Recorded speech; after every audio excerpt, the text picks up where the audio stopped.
আসসালামু আলাইকুম রহমতুল্লাহি ওবরাকাতুহু। আলহামদুলিল্লাহ, আশা করি আপনারা সকলেই ভালো আছেন। দিনী আলোচনায় আপনাদের সবাইকে স্বাগতম। আমাদের এই দিনী আলোচনার আজকের বিষয়বস্তু হবে ঈমানের শাখাগুলো নিয়ে ধারাবাহিক আলোচনা। তারই ধারাবাহিকতায় আমরা ঈমানের ২৪ নম্বর শাখা তাওয়াক্কুল অর্থাৎ আল্লাহ তাআলার উপরে ভরসা করা, এই সম্পর্কে আমরা জানতেছিলাম। এই সম্পর্কে আমরা জানতে গিয়ে জেনেছিলাম যে হযরত আবুল হাইয়াজ ইল আসাদী রাদিয়াল্লাহু তাআলা আনহু তিনি বলেছিলেন যে হযরত আলী রাদিয়াল্লাহু তাআলা তাকে বলেছেন যে আমি কি তোমাকে ওই কাজের জন্য পাঠাবো না যেই কাজের জন্য রাসূলুল্লাহ সাল্লাল্লাহু আলাইহি ওয়াসাল্লাম আমাকে পাঠিয়েছেন। আর তা কি? যে তুমি মূর্তিকে ধ্বংস করা ব্যতীত এবং উঁচু কবরকে সমান করা ব্যতীত তুমি বিরত থাকবে না। অর্থাৎ মূর্তি নষ্ট করার জন্যই আল্লাহর রাসূল সাল্লাল্লাহু আলাইহি ওয়াসাল্লাম দুনিয়ায় এসেছেন। কারণ ইবাদত করতে হবে আল্লাহ তাআলার, মূর্তিতে কোনো কিছু করতে পারে না। এই জন্য মূর্তি এটা শিরকের একটা জঘন্যতম একটা জিনিস। এই জন্য এটাকে ধ্বংস করার জন্য রাসূলুল্লাহ সাল্লাল্লাহু আলাইহি ওয়াসাল্লাম দুনিয়ায় এসেছেন। তাই আলী রাদিয়াল্লাহু তাআলা বললেন যে আমি কি তোমাকে ওই কাজের জন্য পাঠাবো না যেই কাজের জন্য রাসূলুল্লাহ সাল্লাল্লাহু আলাইহি ওয়াসাল্লাম আমাকে পাঠিয়েছেন। সেটা কি? মূর্তি ধ্বংস করা ছাড়া এবং উঁচু কবরকে সমান করা ব্যতীত তুমি বিরত থাকবে না। অর্থাৎ আমাদেরকে নির্দেশ দিতেছেন, আমাদেরকে এটা এই হাদিস দ্বারা বুঝাইতেছেন যে যত জায়গায় ইসলামী খেলাফত যেই রাষ্ট্রে আছে এই রাষ্ট্রে মূর্তিগুলোকে কী করতে হবে? ধ্বংস করতে হবে। এর পরবর্তীতে যত উঁচু কবর আছে অর্থাৎ মাজার বা যেগুলো নিয়ে অপকর্ম করা হয় এই সমস্ত কবরগুলোকে ভেঙে সমান করে দিতে বলেছেন, যাতে করে এই কবরকে কেন্দ্র করে কোনো অসামাজিক কার্যকলাপ না হয়। তো এই আলী রাদিয়াল্লাহু তাআলা আনহু তিনি যে বলেছেন তিনি কে জানেন? এই আলী রাদিয়াল্লাহু তাআলা আনহু কে? হযরত আলী রাদিয়াল্লাহু তাআলা আনহুর বিষয় আমরা জানতে পারি যে তিরমিজি শরীফের হাদিস হযরত যায়েদ ইবনে আরকাম রাদিয়াল্লাহু তাআলা থেকে বর্ণিত। তিনি বলেন আন যায়েদ ইবনে আরকাম রাদিয়াল্লাহু তাআলা আনহু আন্না নবী সাল্লাল্লাহু আলাইহি ওয়াসাল্লাম قال মান কুনতা মাওলাহু ফাআলিয়্যু মাওলাহু। হযরত যায়েদ ইবনে আরকাম রাদিয়াল্লাহু তাআলা থেকে বর্ণিত, তিনি বলেন রাসূলুল্লাহ সাল্লাল্লাহু আলাইহি ওয়াসাল্লাম বলেছেন আমি যার বন্ধু আলীও তার বন্ধু। সুবহানাল্লাহ। এই আলী রাদিয়াল্লাহু তাআলা কে এটার পরিচয় রাসূলুল্লাহ সাল্লাল্লাহু আলাইহি ওয়াসাল্লাম এই হাদিসের মধ্যে দিতেছেন যে আলীকে তোমরা জানো আমিও যার বন্ধু আলীও তার বন্ধু। অর্থাৎ রাসূলুল্লাহ সাল্লাল্লাহু আলাইহি ওয়াসাল্লাম বলতেছেন আমি আল্লাহ তাআলার বন্ধু, আলীও কিন্তু আল্লাহ তাআলার বন্ধু। সুবহানাল্লাহ। তবে পার্থক্য আমি নবী আলী নবী না, কিন্তু আমিও যার বন্ধু আলীও কিন্তু তার বন্ধু। দুনিয়ায় যাকে আল্লাহ পাক রব্বুল আলামিনের নির্ধারিত বাঘ হিসাবে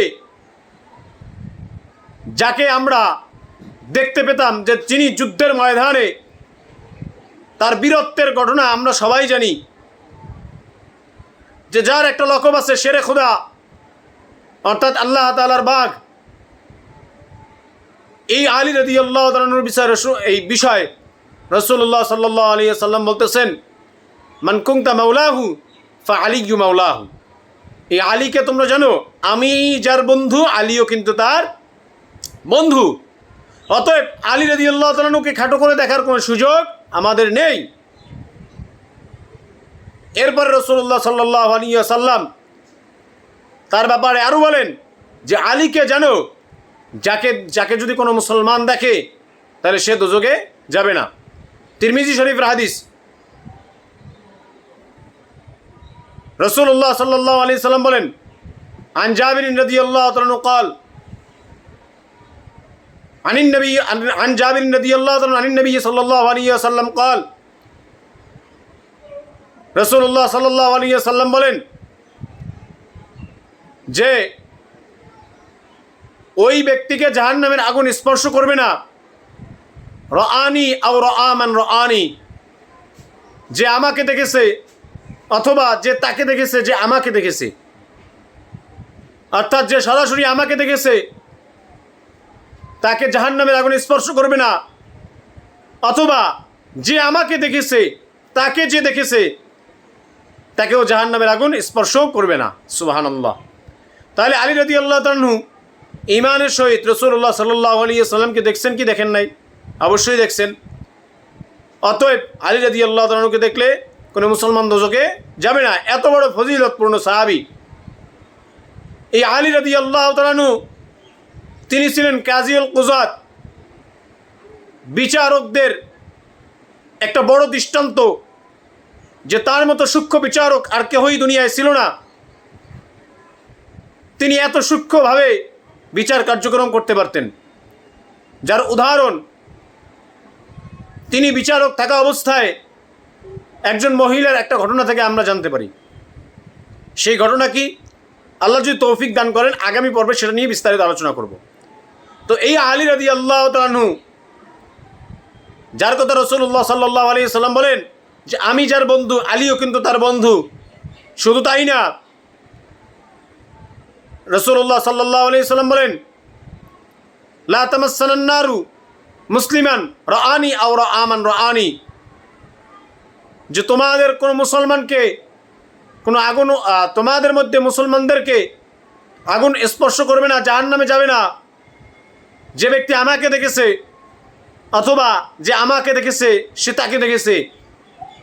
এই যে আলী রাদিয়াল্লাহু তাআলার ফজিলতগুলো তিনি বললেন, এই আলী রাদিয়াল্লাহু তাআলাই কিন্তু এই কথা বলেছেন যে আমি কি তোমাকে ওই কাজের জন্য পাঠাবো না যেই কাজের জন্য রাসূলুল্লাহ সাল্লাল্লাহু আলাইহি সাল্লাম আমাকে পাঠিয়েছেন।